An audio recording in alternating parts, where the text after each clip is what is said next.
शरणं गच्छामि।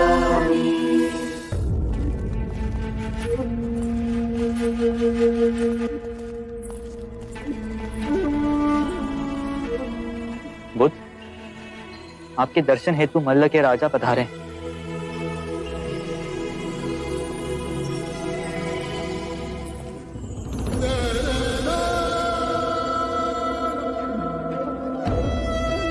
बुद्ध, इस मिट्टी से बने घरों के गांवों को आपकी उपस्थिति ने पावन कर दिया।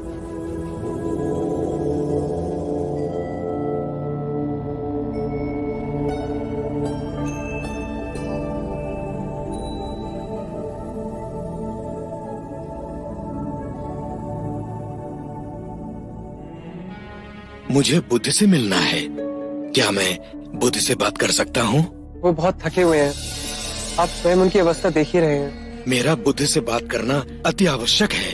किंतु आप उनसे एक बार पूछ के तो देखिए।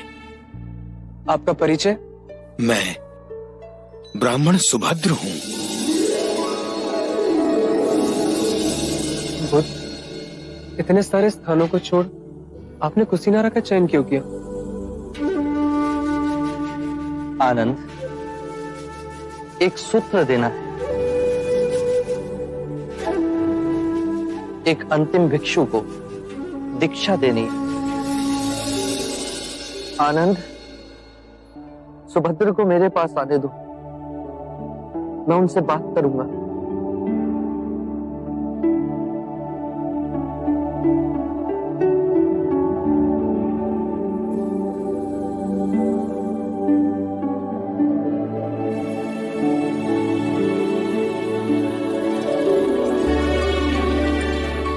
प्रभु, आपके ज्ञान की ओर मैं हमेशा आकर्षित हुआ, परंतु आपके दर्शन आज बड़े सौभाग्य से हुए। क्या प्रश्न है तुम्हारे सुभद्र? प्रभु, मैंने पूर्ण कश्यप, महाकाली गौशाला, अजित केशाम्बल, संजय वैरथी पुत्र, निघंता नाग पुत्ता सरीखे आध्यात्मिक गुरुओं के विषय में सुना है। आपके विचार से इनमें से किसी ने संबोधि प्राप्त कर ली है? इन्हें संबोधि मिली या नहीं, ये जानना अब आवश्यक नहीं सुभद्र। मूल्यवान बात यह है कि मैं तुम्हें सद्धर्म का वो मार्ग दिखा सकता हूं जिससे तुम्हें संबोधि प्राप्त हो सकती है। नश्वर में अविनाश को देखना, दुख में सुख को देखना, अव्यक्ति में व्यक्ति को देखना, घृणा में सौंदर्य को देखना, यह ज्ञान मनुष्य को आहत कर विक्षिप्त कर देता है। जब हम माया के द्वैत रूप को सही पहचान लेते हैं तो सारे दुख, सारी चिंताएं समाप्त हो जाती हैं और हमारे अंदर प्रेम और स्वीकृति का भाव जागृत होता है, जो मूल में एक ही भाव है। यदि तुम बुद्ध नहीं तो तुम्हें बुद्ध में कोई रुचि नहीं होगी, और यदि तुम्हें बुद्ध में रुचि है तो तुम स्वयं बुद्ध हो। प्रभु, मुझे अपना भिक्षु बनाएंगे? अनिरुद्ध, सुभद्र को दीक्षा के लिए तैयार कीजिए। अभी प्रभु? अभी इसी समय सुभद्र को दीक्षा दी जाएगी। ये मेरे अंतिम भिक्षुक होंगे।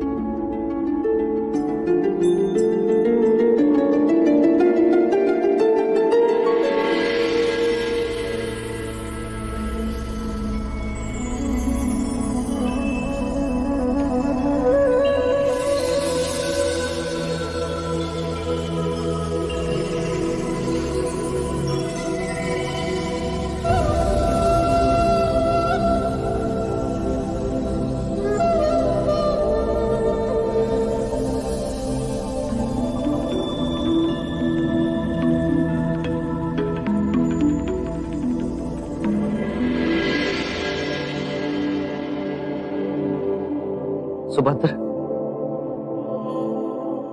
जागने की क्षमता बुद्ध है। अपने अंदर बुद्ध को जगाना है। बुद्धम शरणम गच्छामि। जागा हुआ मनुष्य जिस पथ पर चलता है वो धर्म है। धम्मम शरणम गच्छामि। अपने संपूर्ण मन को एकाग्रित करना, उसे केंद्रित करना संघ है।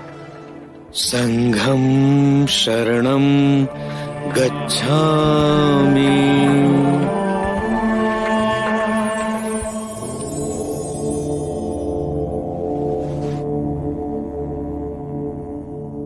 मेरे प्रिय भिक्षु,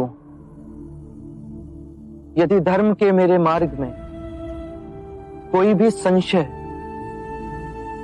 कोई भी जटिलता है, तो यही समय है पूछने का। इस अवसर को ना गवाना।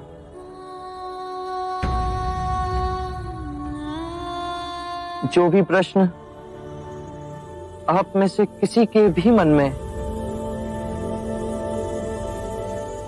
तो इसी समय मुझसे पूछ लो।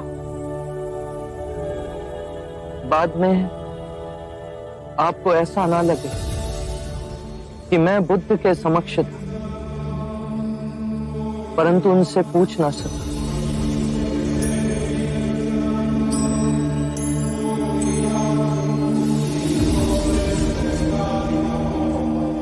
मेरे प्रिय भिक्षु, यदि मार्ग में कोई भी संदेह तो उसका निवारण करो।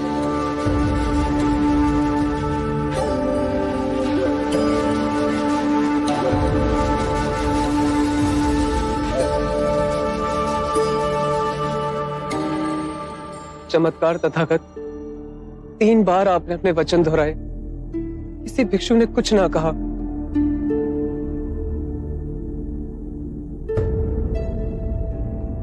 मुझे विश्वास है भिक्षुओं पे, मुझे विश्वास है संघ पे। सबने तथागत के सूत्रों को पूर्णतः समझा। किसी के हृदय में आपके दिखाए परम ज्ञान के मार्ग के प्रति कोई संशय, कोई जटिलता नहीं। उस पे चल सब निर्वाण को प्राप्त होंगे। आनंद, तुम अपने विश्वास की बात करते हो, किंतु मैंने अपना जीवन पूर्ण ध्यान से जिया। मैं जानता हूं कि यहां बैठे सभी भिक्षुओं को त्रिरत्नों में गहन निष्ठा है, और जिस भी भिक्षु ने सबसे कम साधना संपन्न की, वो भी इस निर्वाण की नदी से जुड़ गए।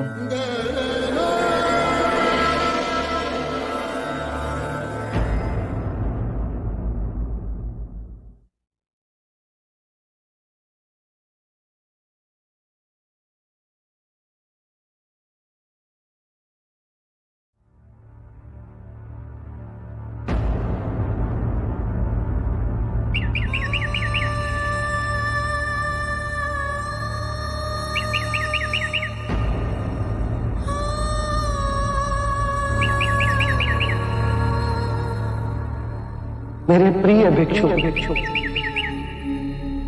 ये मेरी अंतिम दीक्षा।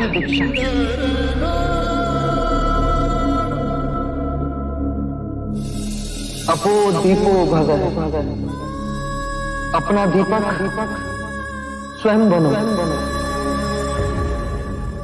जागो जागो और धर्म के पथ पर चलो। अपने अंतर के संग को साधो।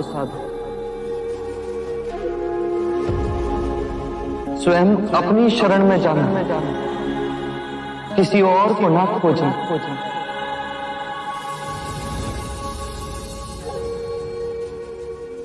जो है सब अस्थिर है, उसके बीच में स्वयं को स्थिर रखना।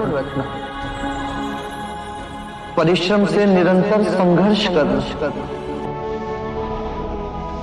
कभी हार न मानना।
बुद्ध महापरिनिर्वाण को प्राप्त हो चुके हैं।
शांत हो जाओ ना।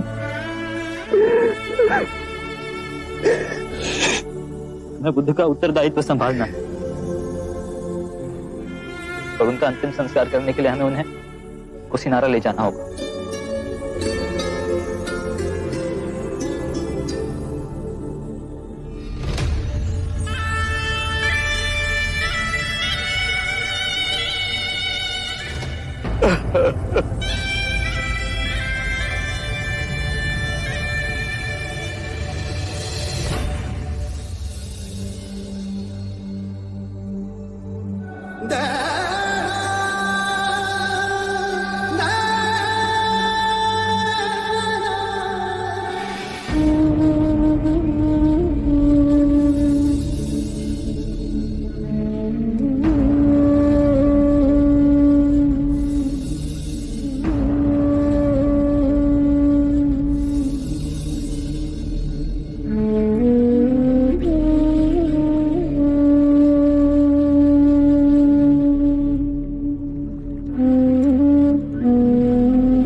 मैंने बहुत पाप किए, ये ग्लानि की पीड़ा से मुझे छुटकारा चाहिए।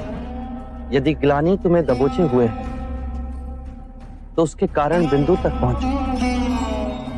आजाद शत्रु, जब आंखें खुली तभी सवेरा हो जाता है। स्वयं को सुरीला बनाओ। जब सुरीले हो जाओगे तो अपने अंदर धर्म का उदय पाओगे और उस धर्म से ब्राह्मण, मंत्रीगण, गृहपति सब कंपित होंगे, सब तरंगित होंगे। और जब वो धार्मिक हो जाएंगे तो सारी प्रजा धार्मिक हो जाएगी।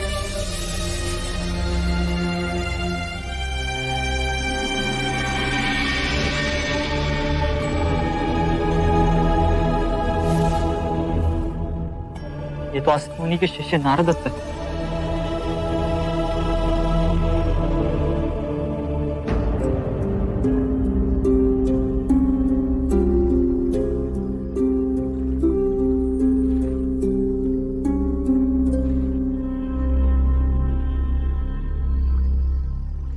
असित मुनि की भविष्यवाणी सत्य हुई। काल के अंधेरों को चीर एक आत्मा बुद्ध बनेगी। सारी मानव जाति का कल्याण होगा। सिद्धार्थ से बुद्ध की यात्रा मैंने अपनी आंखों से देखी है।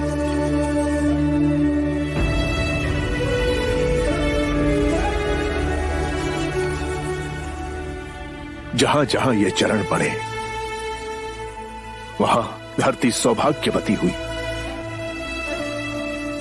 मानव को उबारने के लिए यह सुंदर करुणामयी पुष्प खिला। इसकी सुगंध आने वाली मानवता को बुद्ध बनने के लिए प्रेरित करेगी। इस शरीर में जो चेतना थी वो अब विलुप्त हो गई, पर इस एक दिए ने लाखों दिए जला दिए।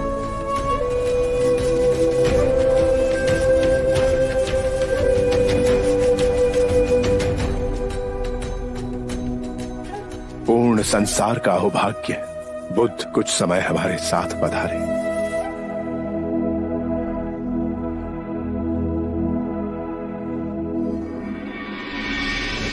जिसने कभी हाथों में तलवार नहीं उठाई, कभी कोई शस्त्र नहीं फेंका और सबसे महान योद्धा, महापराक्रमी, विश्व विजेता हुए,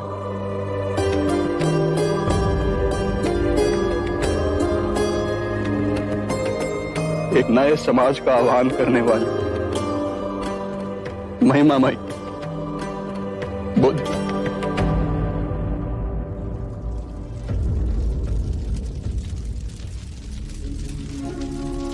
आनंद, बुद्ध को मुखाग्नि देने का समय आ गया है।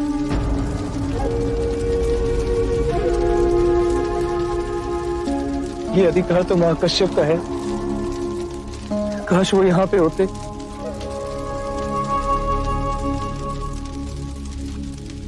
वो देखो महाकश्यप आ गए।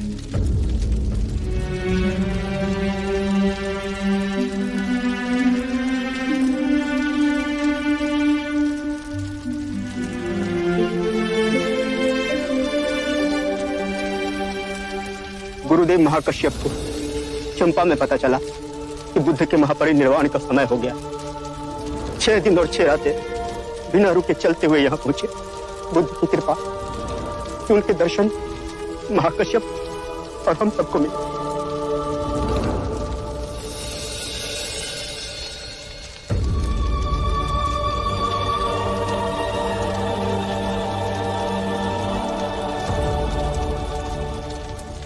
जितनी सुंदर आपकी आभा है, नाम भी उतना ही सुंदर होता है। मेरा नाम सिद्धार्थ गौतम है। ओह, ये जो सारी विधियां हैं, रीतियां हैं, पूजा पाठ हैं, क्या ये सब व्यर्थ हैं?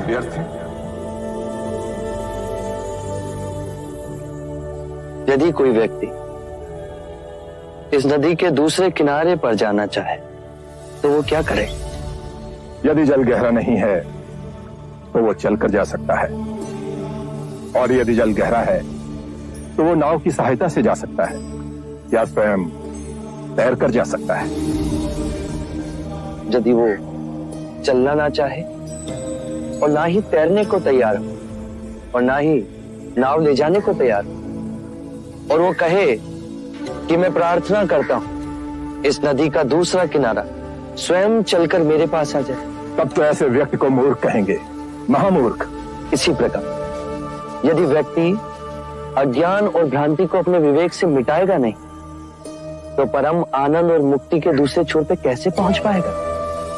चाहे वो पूजा करे या अनुष्ठान या व्रत करे या किसी नीति पर चले, वो इस किनारे ही रहेगा।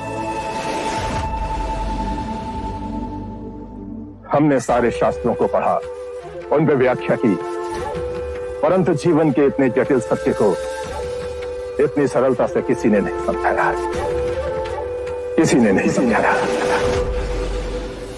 आप इस भटकती मानवता को परम ज्ञान का मार्ग दिखाएंगे। आप करुणा के सागर हो। हे बुद्ध, आप हमें अपना अनुयायी स्वीकार करें।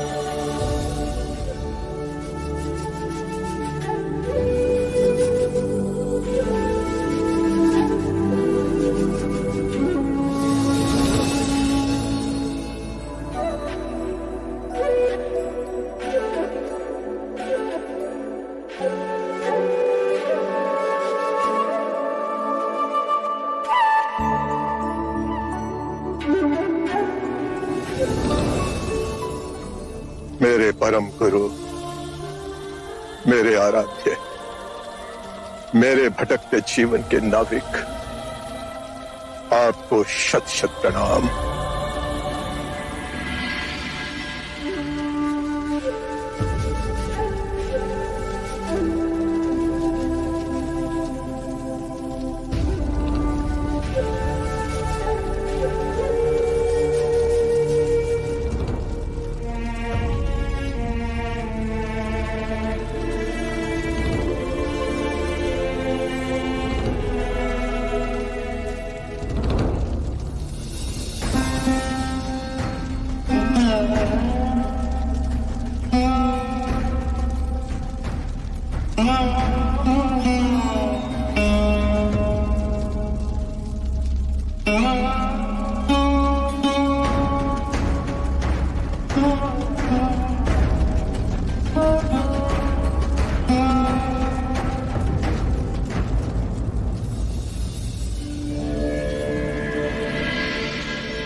मलराजू,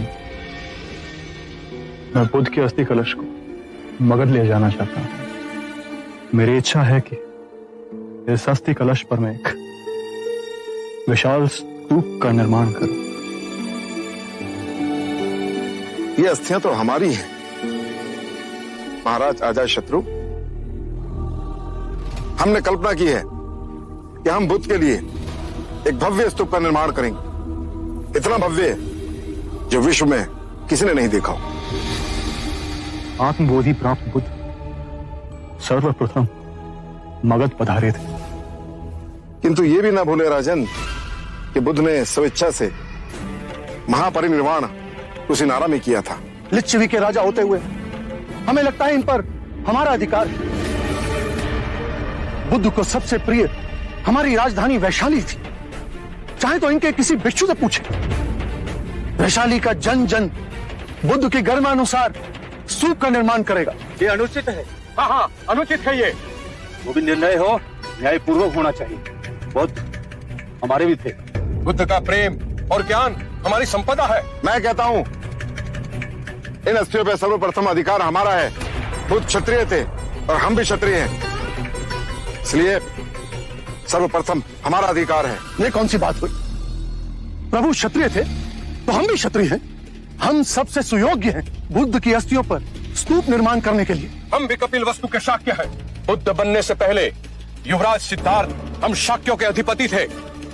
बुद्ध का यह जन्म सिद्ध अधिकार है कि उनकी अस्थियों का स्तूप कपिल वस्तु में ही बने। हम बलिया के राजा हैं, इसलिए ये अधिकार हमारा भी बनता है। और कोयला वाले के हाथ पे हाथ धरे रहेंगे।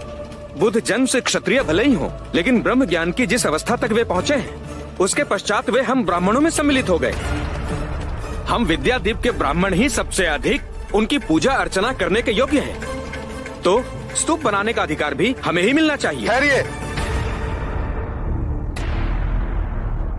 इस बात का एक ही निवारण है। प्रभु ने जहां अपना शरीर त्यागा वो स्थान बुद्ध का हुआ। स्तूप बनेगा तो यही बनेगा। हम इस तरह बलपूर्वक आप सबको इनकी अस्थियां ले जाने नहीं देंगे, अन्यथा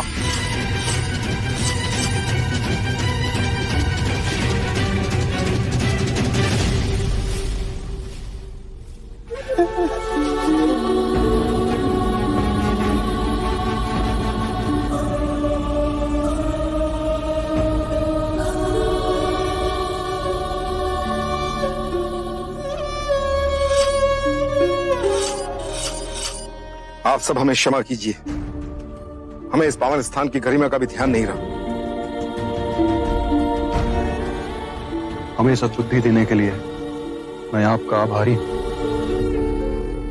किंतु इस विवाद का हल इतनी आसानी से नहीं निकलेगा।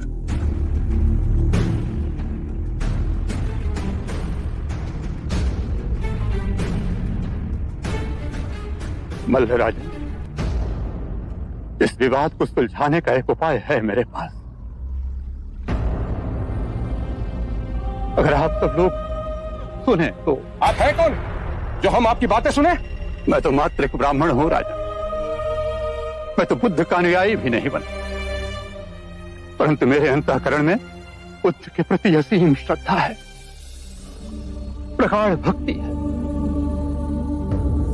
जैसे दूर अकेले में बहती कोई प्रेम की धारा स्वतः अपने आप सागर से मिल जाती है, वैसे ही बुद्ध के प्रति मेरा प्रेम निश्चय ही उनके निर्मल मन तक पहुंचा होगा। ये हमारे आदरणीय हैं, द्रोण नाम है इनका।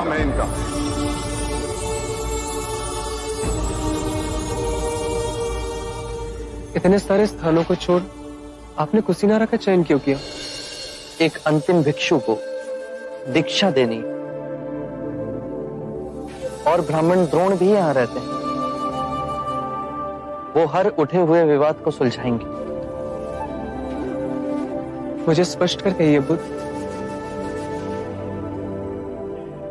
आने वाला समय सब स्पष्ट कर देगा। क्या हुआ ना? बुद्ध ने समय से आगे जा कहां कहां तक देखा।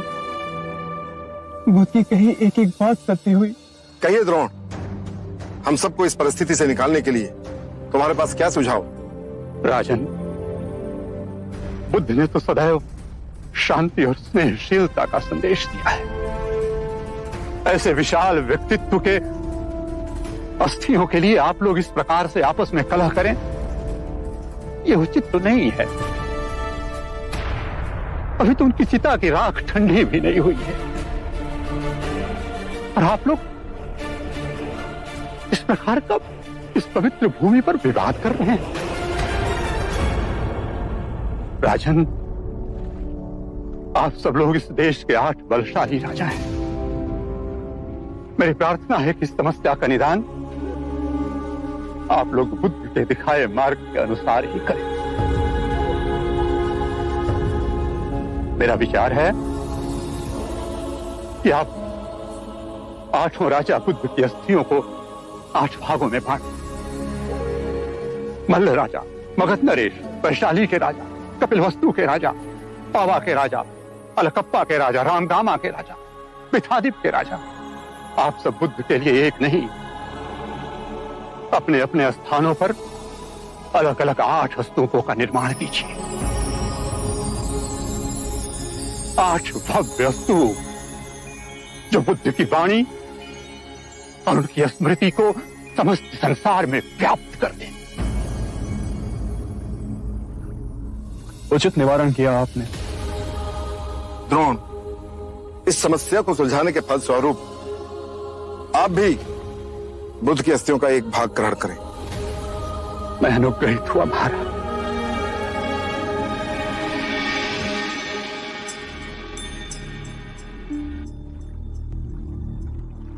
आप आनंद हैं। आपके प्रेम और निष्ठा की चर्चा तो आज कण कण में व्याप्त है। आप द्रोण हैं। आप आएंगे इसकी सूचना पहले ही बुद्ध से मिली थी। मैं ही अज्ञानी समझ ना सका। लाई, यह अस्थि कलश हमें दे दीजिए। हम इसे 9 भागों में बांटेंगे। राजगृह में मगध के राजा इस पर स्तूप बनाएंगे। वैशाली में लिच्छवी नरेश स्तूप का निर्माण करेंगे। कपिलवस्तु में शक के राजा इस पर स्तूप बनाएंगे। अलकप्पा में बलिया के राजा स्तूप बनाएंगे। रामगामा में कोलीय राजा स्तूप बनाएंगे। पिथादीप में पिथा जनमानस स्तूप का निर्माण करेंगे।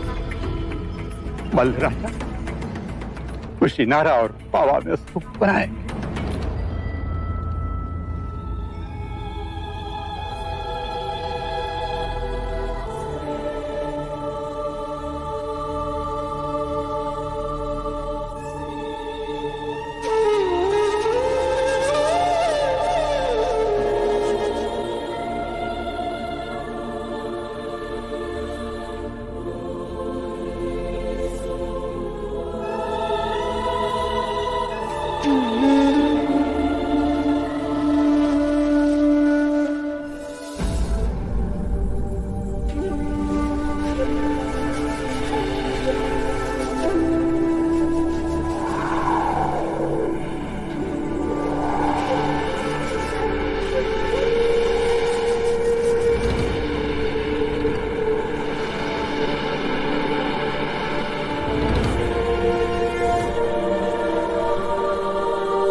आनंद, भ्रमित होना देखो।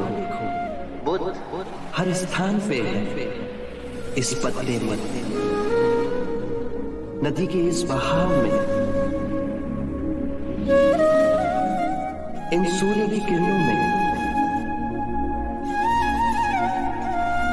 तुम्हें छूती वायु मेरा आशीर्वाद ही तो है आनंद। मैं इस मिट्टी में भी बसा हूं।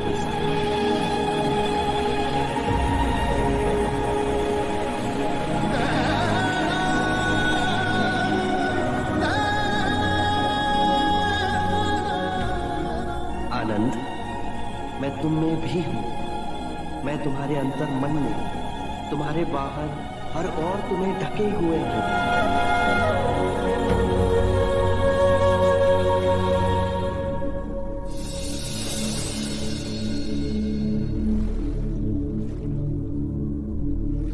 लोग कहते हैं पानी पे चलना या वायु पे चलना चमत्कार है। बुद्ध ने कहा कि वाम मी सुतम, सबसे बड़ा चमत्कार ना पानी पे ना ही वायु पे चलना है, अपितु पृथ्वी पे चलना है। हर दिन हमारे चारों ओर चमत्कार घटित हो रहे हैं, पर हम उन्हें नहीं देखते। नीला आकाश, श्वेत बादल जो हर क्षण अपने आकार बदलते हैं, पेड़ों पे ढके कितने अनोखे प्रकार के पत्ते, एक छोटे शिशु की काली जिज्ञासु आंखें, यही जीवन के चमत्कार हैं। बुद्ध के प्रेम और करुणा को दिखाए मार्ग पे फिर असंख्य शुद्ध आत्माएं चल पड़ी। ये पैरों के निशान भारत से हो Sri Lanka, Nepal, Tibet, China, Myanmar, Indonesia, Vietnam, Japan और फिर विशाल सागर की दूसरी ओर अमेरिका में उभरते हैं, पृथ्वी को अपनी बाहों में समेटे हैं। 2500 वर्ष पहले बुद्ध इस पृथ्वी को आनंदित कर गए। उनकी उपस्थिति आज भी है और अनंत काल तक रहेगी। अपो दीपो भव, अपना दिया स्वयं बनना, अपने बुद्ध को पहचानो, जागो और धर्म के मार्ग पे चलो, अपने अंतर के संग को साधो, अपनी शरण में जानो, किसी को न खोजना, जो है सब अस्थिर है, उसके बीच स्थिर रहना, परिश्रम से निरंतर संघर्ष करना, कभी हार ना मानना।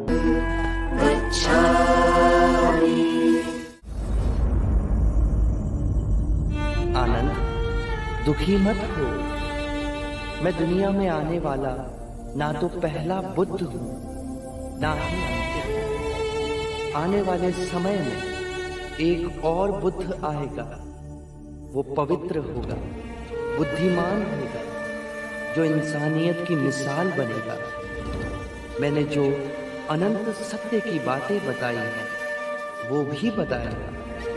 वो ऐसे धर्म का प्रचार करेगा जिसका आरंभ भी प्रकाश होगा और अंत भी। वो ऐसा धार्मिक जीवन व्यतीत करेगा जो पूर्ण पवित्र होगा। मेरे शिष्य तो सैकड़ों में हैं, पर उसके शिष्य असंख्य होंगे।